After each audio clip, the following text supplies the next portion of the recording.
भाई ये पाकिस्तान तुम्हारा है। इस पाकिस्तान का जो एटम बम है ना वो भी तुम्हारा है। आए जुर्रत करे कोई आंख उठाकर बांग्लादेश की तरफ देखने की, उसकी आंखें निकाल देंगे। যে পাকিস্তানের কাছ থেকে আমরা যদি প্রায় গোটা 20 শর্ট রেঞ্জ নিউক্লিয়ার মিসাইলস এটা বসানো খুব একটা কঠিন নয়। বন্ধুরা, ভারতের চোখ উপড়ে ফেলবে পাকিস্তান। ভারত যদি বাংলাদেশের দিকে তাকায় তাহলে ভারতের সেই চোখ আস্ত রাখবে না পাকিস্তান। এবার বাংলাদেশের পাশে বন্ধুর মতো হয়ে দাঁড়িয়েছে পাকিস্তান। এই পাকিস্তানের নেতা বলছে বাংলাদেশের দিকে ভারত যদি তাকায় তাহলে তার চোখ উপড়ে ফেলবে। তাছাড়া পাকিস্তানের এই নেতা বলছে পাকিস্তানের যে অ্যাটম বম রয়েছে সেই বমও নাকি বাংলাদেশকে দিবে তারা। ये पाकिस्तान तुम्हारा है। इस पाकिस्तान का जो एटम बम है ना वो भी तुम्हारा है।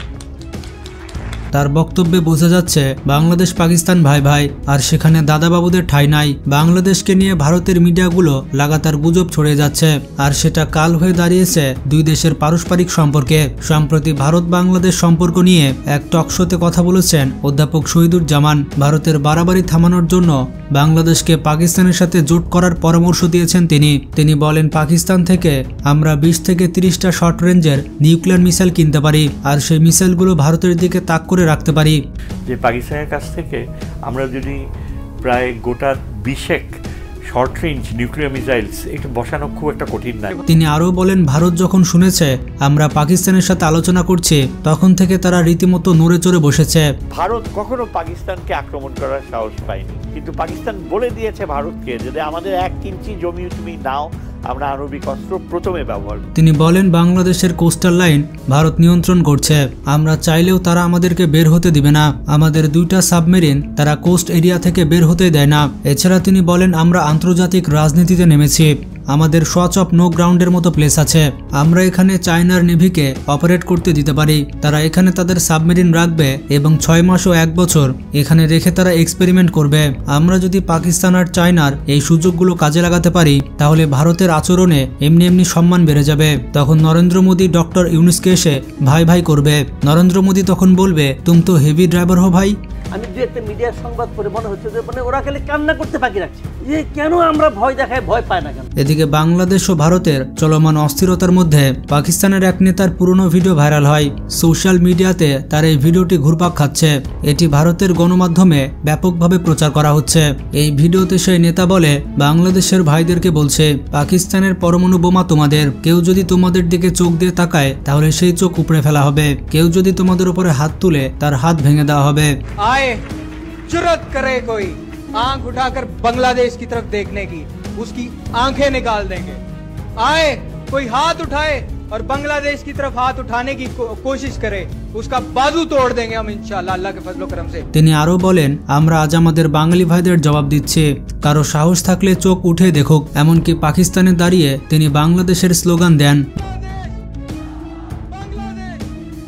বন্ধুরা, বাংলাদেশ পাকিস্তান এখন ভাই ভাই। বাংলাদেশকে এখন সব ধরনের সাহায্য করতে প্রস্তুত পাকিস্তান। শেখ হাসিনা পতন হওয়ার পরে বাংলাদেশ পাকিস্তানের সম্পর্ক আস্তে আস্তে দৃঢ় হচ্ছে। আজকে ব্রিগেডিয়ার দাস আপনি শুনছেন যে পরমাণু বোমার হুঁশিয়ারি দিচ্ছেন বাংলাদেশের এক প্রাক্তন সেনাকর্তা। চট্টগ্রাম যদি ভারতের অংশ হয়ে যায় তাহলে এই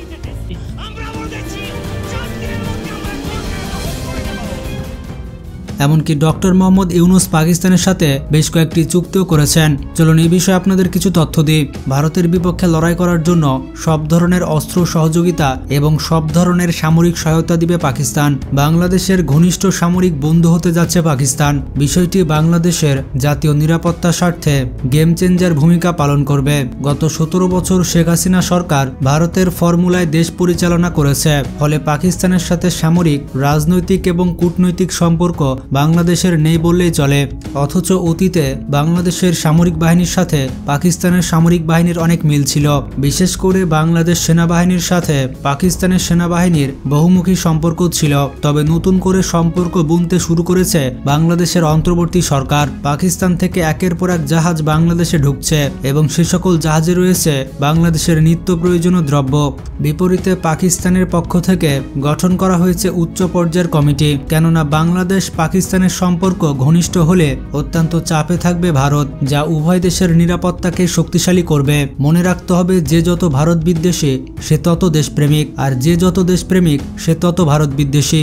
আমাদের মনে রাখতে হবে, বাংলাদেশ আর পাকিস্তানের একটাই শত্রু, আর সেটি হচ্ছে ভারত। পাকিস্তানের সাথে বাংলাদেশ সম্পর্ক ভালো করলে এটি বাংলাদেশের জন্য অত্যন্ত সুখবর বয়ে আনবে, আর বাংলাদেশ অনেক দিক থেকে লাভবান হবে। বাংলাদেশ সেনাবাহিনী অতীতে পাকিস্তান থেকে প্রশিক্ষণ গ্রহণ করত, তবে এ বিষয়টি দাদাবাবুদের আপত্তির কারণে পুরোপুরি বন্ধ করে দেয় শেখ হাসিনা সরকার, যা বাংলাদেশের নতুন সরকার বড় পরিসরে শুরু করবে। পাকিস্তান সেনাবাহিনীর স্পেশাল ফোর্স বা এসএসজি পৃথিবীর সবথেকে শক্তিশালী এবং ভয়ঙ্কর স্পেশাল ফোর্সের মধ্যে একটি।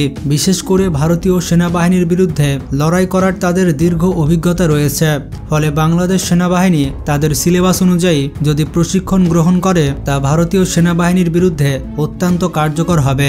বাংলাদেশ অতীতে গোলাবারুদ এবং বিভিন্ন সামরিক অস্ত্র পাকিস্তান থেকে ক্রয় করত, যা অন্তর্বর্তী সরকার নতুন করে শুরু করেছে। পাকিস্তানের প্রযুক্তির সাহায্যে বাংলাদেশের অর্ডিন্যান্স ফ্যাক্টরিতে বিভিন্ন ধরনের অস্ত্র তৈরি করা সম্ভব।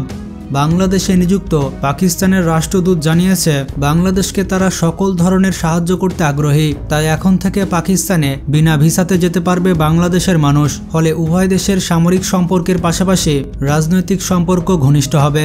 পাকিস্তান এবং বাংলাদেশের উভয় দেশের কৌশলগত প্রতিযোগী এবং শত্রু দেশ হচ্ছে ভারত, সুতরাং উভয় দেশের মধ্যে সামরিক সহ যে কোনো চুক্তি ভারতের জন্য মাথা ব্যথার কারণ হতে পারে। যেমনটা জানেন, পাকিস্তানের মিসাইল ভান্ডার অনেক সমৃদ্ধ। ইরানের মতো তাদের হাতে বিশাল ভয়ঙ্কর মিসাইল রয়েছে। পাকিস্তান বিভিন্ন পাল্লার মিসাইল তৈরিতে সক্ষম। পাকিস্তানের সহযোগিতায় বাংলাদেশের বহরে ভয়ঙ্কর সব মিসাইল যুক্ত হতে পারে। পাকিস্তান সবসময় চাইবে বাংলাদেশ শক্তিশালী অস্ত্র কিনুক, কারণ শক্তিশালী বাংলাদেশ কখনো ভারতের কাছে মাথা নত করবে না, যা পরোক্ষভাবে পাকিস্তানকে শক্তিশালী করবে। এটাই হচ্ছে সামরিক কূটনীতি। সুতরাং পাকিস্তানের সহযোগিতায় মধ্যম পাল্লার মিসাইল বাংলাদেশেই তৈরি করা সম্ভব। বাংলাদেশের কাছে 300 থেকে 700 কিলোমিটার রেঞ্জের ব্যালিস্টিক মিসাইল এই মুহূর্তে অত্যন্ত প্রয়োজন, কারণ ভারত এবং মিয়ানমারের কৌশলগত অঞ্চল রাজধানী বাংলাদেশের মিসাইল রেঞ্জের আওতায় থাকলে ভারত এবং মিয়ানমার বাংলাদেশে সহজে আক্রমণ করবে না, আর যদি তারা হামলাও করে তাহলে বাংলাদেশ পাল্টা জবাব দিতে পারবে। বাংলাদেশের রাজধানীতে পার্শ্ববর্তী দেশ মিয়ানমার এবং ভারত মিসাইল হামলা করতে সক্ষম, কারণ দুই দেশের কাছেই সেই রেঞ্জের মিসাইল রয়েছে, অথচ বাংলাদেশ এই দিক থেকে পিছিয়ে আছে, যা কোনোভাবেই কাম্য নয়। তবে এখানে একটি ব্যাপার হচ্ছে, কোনো দেশ সহজে মিসাইল রপ্তানি করে না, বিশেষ করে 300 কিলোমিটার বা তার উপরের রেঞ্জের মিসাইল পাওয়া কঠিন। তবে একমাত্র স্বার্থ রয়েছে এমন দেশে এই ব্যালিস্টিক মিসাইল পাওয়া যায়। সুতরাং পাকিস্তানি হতে পারে বাংলাদেশের জন্য সেই কাঙ্ক্ষিত দেশ।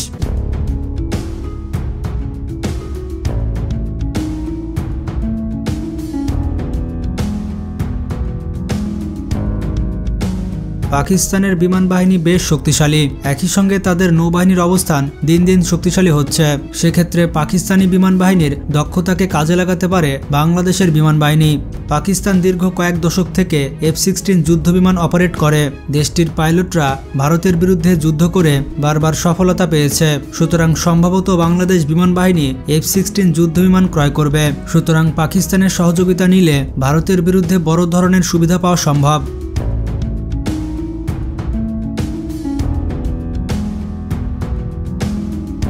নৌবাহিনীর ক্ষেত্রে ভারতীয় সাবমেরিন শনাক্ত, এছাড়া সাবমেরিন পরিচালনায় সহযোগিতা পাবে বাংলাদেশ।